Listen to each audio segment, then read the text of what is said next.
ጊዜያችን እድሜያችን እየሮጠ ነው። እኛ ግን ምንም እያደረግን አይደል? ለምን? አንዳንዴ በህይወት መንገድ ላይ ዙሪያችን ሁሉ ዝም የሚልበት የሆነ ጥግ ላይ ቆመን መንቀሳቀሻ የምናጣበት አላማችን ምን እንደሆነ ምን እንደምንፈልግ የሚጠፋበት ብቻ የሆነ የምንቆምበት ዘመን አለ።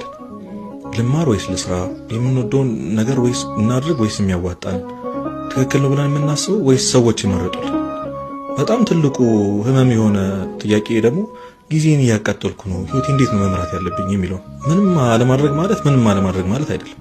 የኛ የመዘግየት ለእግዚአብሔር የሚሰራው ጊዜ የአልዓዛር 4 ቀን መቃብር ውስጥ መሆን ለትንሣኤ እንደነበር ሁሉ ማለት ነው። ሰዎች እግዚአብሔርን በመጠበቅ የሚባክን ጊዜ የለም። እርሱ ምንን መቼ ማድረግ እንዳለበት ያውቃል። ያቆምነው እንዴት መጀመር እንዳለበት ያውቃል።